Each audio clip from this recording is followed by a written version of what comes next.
Another nice sunny day. We've been getting a lot of heat warnings actually over the past couple of days, and apparently some places there's been some huge fires too in the island apparently. And with that in mind, what did I read today? How about this one? With a lot of places becoming more strict with drone usage, even if they're perfectly safe and all that, apparently here it says someone was detained, but there was a twist. It wasn't just somebody randomly, for example, I guess flying it, I guess you could say it's somebody that worked for the media, according to this. This one says, man detained for flying drone near Connaught Place during CM's event.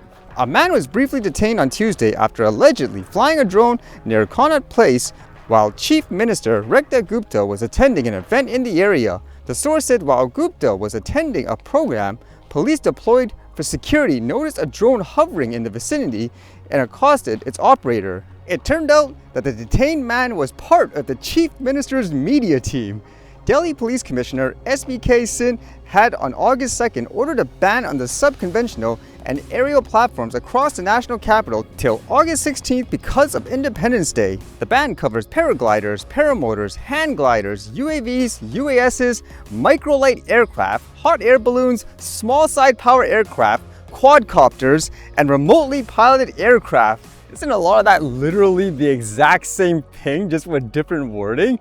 But that's kind of interesting in that regard. It reminds me of how some news reporter, for example, they think drone laws, they make no sense because you could stand there with your camera, for example, behind, let's just say, some event or a police situation, for example, film it, no problem. But the second you fly a drone, for example, 1 meter in the air or something like that, then all of a sudden it's illegal. So I think it's kind of the same thing in that regard, especially if it's someone that's actually official or accredited, I guess you could say. But with that in mind, it seems like some places they're taking drones seriously and they want to actually encourage the youth to use it. This one says, Lithuania to teach thousands, including school children, how to build and pilot drones.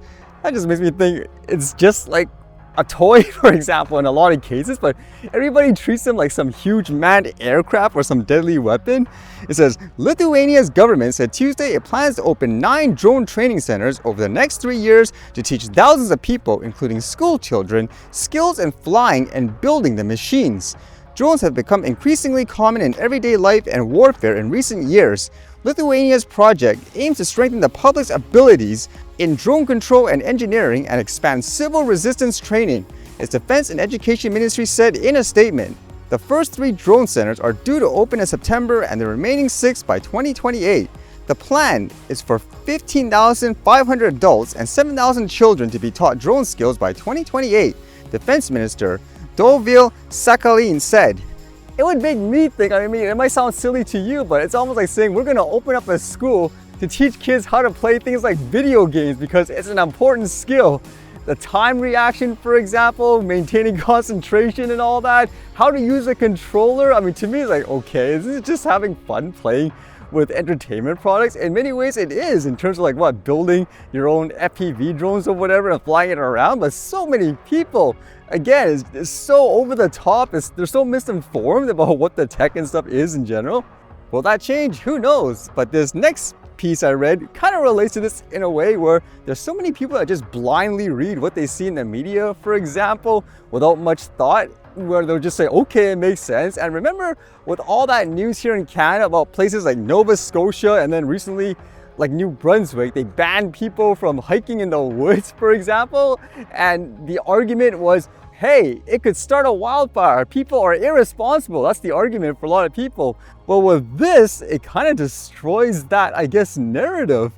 Apparently, there was a press conference with the Premier of New Brunswick. Her name is Susan Holt, and she was responding to criticism of how people, like myself, I would say, it makes absolutely no sense to ban people just from walking and hiking in the woods because you think it'll prevent things like wildfire and so forth. So they tried to clarify here saying, well, that's not really the reason, like why they're banning people from hiking in the woods and so forth. The rationale from what they're trying to say is, if you go hiking in the woods, for example, and then there's a wildfire all of a sudden, then no one's gonna be able to go help you because all the emergency workers are actually taking care of the fire in general. And I was thinking, that makes it even more ridiculous in my opinion. So you can hear what she said first. And the notion that me going for a walk in the woods is going to cause a fire, I can understand why people think that that's ridiculous. But the reality is, it's not that you might cause a fire. It's that if you're out there walking in the woods and you break your leg, we're not going to come and get you, because we have emergency responders that are out focused on a fire that is threatening the lives of New Brunswickers. And if you take your boat out fishing in a pond in Crown Land and you capsize, we're not going to be able to come and help you out, because our first responders are focused on an immediate and serious threat to our province. And so it's the possibility of diverting emergency resources away from where they are really needed. If you think about it, here, there's so many people that get lost in trails, and there are search and rescue workers, for example, that go save them, but that's absolutely no reason to close down a trail, for example, or places in general, because you think you're not necessarily going to have the resources to get to them quickly.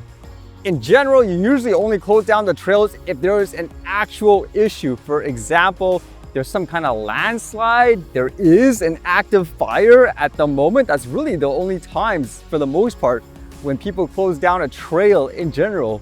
Isn't that ridiculous? Can you imagine if they did that for anything else in life? Oh, there's a chance you could walk outside and trip and hurt yourself, and we just don't know we have enough emergency workers to attend you. So because of that, we're gonna ban people from going outside of their house. Again, this completely destroys their narrative before of saying, oh, I guess we have to ban these people from here and there because they could be the ones starting the fire.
All right, see you guys later.